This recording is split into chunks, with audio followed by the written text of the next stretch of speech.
go. Let's go, Boy Soda. Congrats on your epic EP, The Distance Between Thinking and Feeling. That's such a cool title. Tell me about this whole concept. Oh, it was really, firstly, hello, by the way. Hello. Secondly, it was really born out of like, because it was made over like the process of 2 years, and I feel like the project is very reflective of my relationship with like self-awareness and self-love, and how that bleeds into every other area of my life. And I'm always like very in touch with my emotions and can also be very self-reflective of them at the same time, to the point where I'm like looking at myself from a third person, and it's like, that's great to have that perspective, but also it's like a bit of a double-edged sword where I'm like a bit like disassociated almost. Like that distance of acknowledging my thoughts and my feelings and how they correlate to each other, and you know, the distance between them is like not actually something that I'm like trying to measure in the EP at all. It's more about like my awareness of it and how the distance between my thoughts and my feelings fluctuates. That's a really scary journey to even begin. Like self-reflection, you're learning things about yourself that you can't really have other people help you along the way. Like it's completely your own onus. Did you find you began this out of your own will, or was it something that you were talking to someone, or you were reading a lot, or where did this actually physically begin, this whole self-reflection? It's just something that like I've always naturally done, to be honest. Like I've always been aware of it as a double-edged sword in my life, of doing amazing things and also being detrimental, you know, when I'm like too far out in that sense, like from myself. So I think because of that, and like I've been aware of it since I was in from like a very young age, being able to like look at my thoughts and feelings from that outside perspective.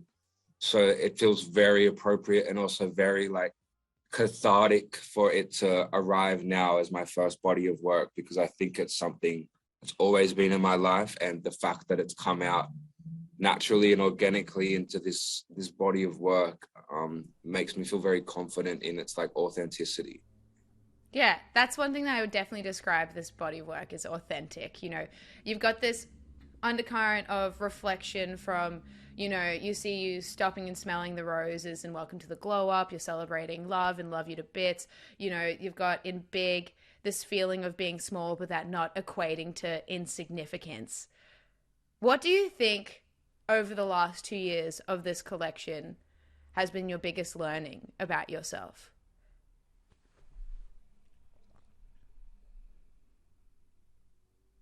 Like I would say it would be something to do with like my relationship with like self-love and confidence, and like to the point where it's like I back myself on some like Kanye Genius trilogy like series type beat, you know? Yeah. But also not like also being aware that I have a lot to learn still, and I'm always navigating new things, and that I'm not the best at anything, and you know, like controlling my ego in that sense, so that it's not like dictating any of the decisions I make or the way that I interact with people. And I think while I was making this, you know, there's a lot of self-doubt, and then the other side of that is like, this is awesome. I love this so much. So balancing that in the same way has been a real challenge for me in the past year, because I want to be my biggest fan, but also I don't want that to leave me in a position where I feel like I've got nothing left to learn. Yeah. And you know, that's, you know, like what happened while I was making the EP as well. And it's like the distance between like confidence and arrogance is, you know, like something that I would consider is embedded in the EP as well. Yeah. Totally. Yeah. Well, I mean, that's kind of the beauty of you, is that you're not someone who has an ego and wants to push themselves to the top. You're someone who very much wants to champion those around you. You have a gang that you're bringing up alongside of you. We hear that in Welcome to the Glow Up. And you kind of touched on it in what you just said, that, you know, self-talk is a huge part of it. Like, the way you talk about yourself, I think this is something that I'm only like recently coming around to, is that your inner monologue, just like on the most subconscious level, manifests outwardly. Do you find that you're ever having to break these sort of inner cycles, or is that something that you've ever had to grapple with? Every day, every day. It's, you know, am I being aware of my inner monologue at the very least? You know, am I being aware that it's not something that I have to accept? Am I being aware of how I talk to myself, or like subliminally, like to the point where it's like, why am I nervous for an interview with Tate? And it's like, the first thing that pops into my head might be like a really unhelpful thought. And it's like, because maybe you don't even know what you did with this EP. You don't even know how to talk about it. Like, you know what I mean? And that, the process of me being like, I see you, thank you, shut up. But like, I'm gonna like talk my shit right now is like something that I do like battle with every day. Yeah. Not battle with, but like something that I'm experiencing every day. And, you know, it's all part of the human experience, and it's thrilling and engaging at the same time, and beautiful and devastating, and all of those things.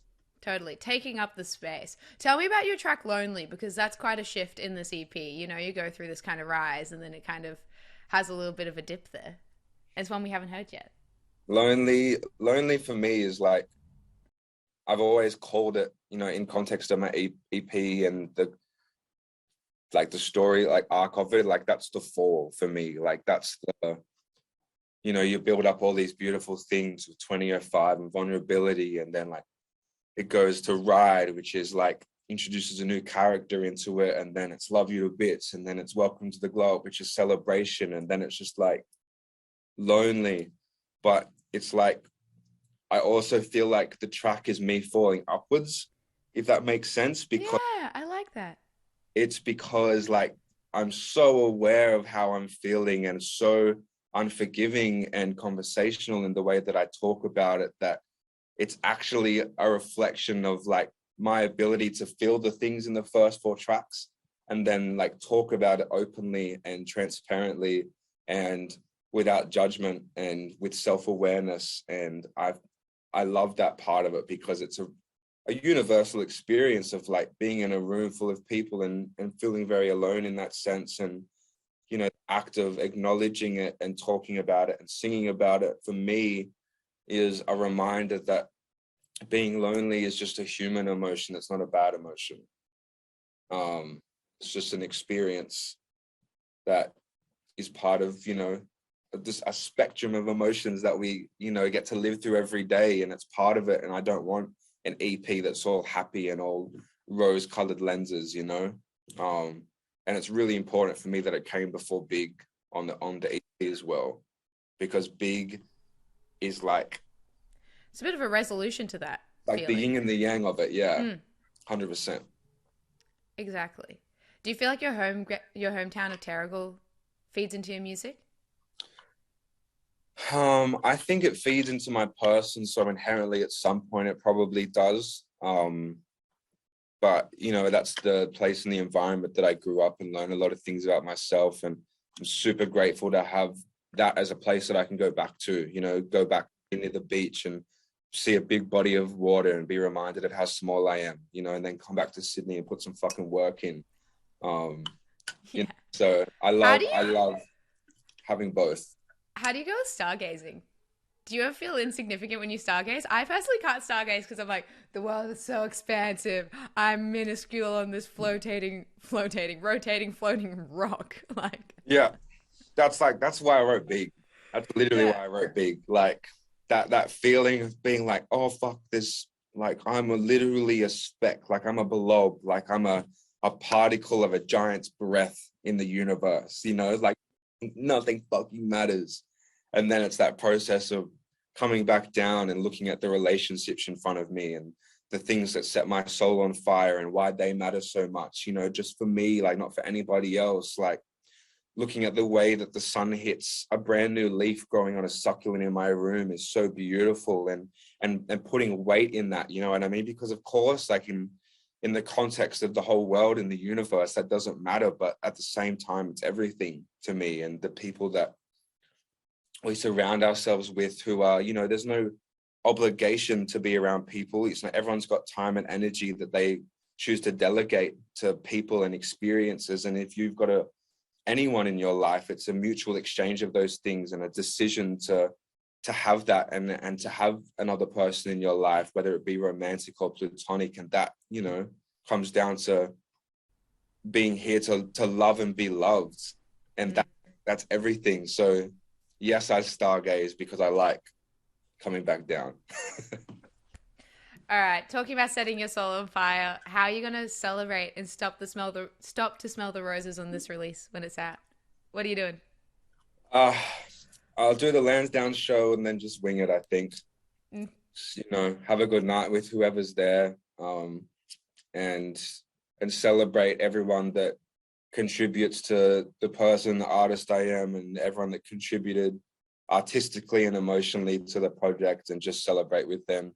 Because, you know, it's not, well, like, yes, I'm Boy Soda, the artist, but, you know, it's a team, and it's a family of people, and it's a community of people who are working to like fabricate this world, you know, that I'm trying to transfer from my head to real life in MP3s and videos and visuals and all of that. So, you know, I don't know what it'll look like. I don't like to plan things, but, you know, as long as I'm around the inner circle and, you know, all of that, then I'm happy.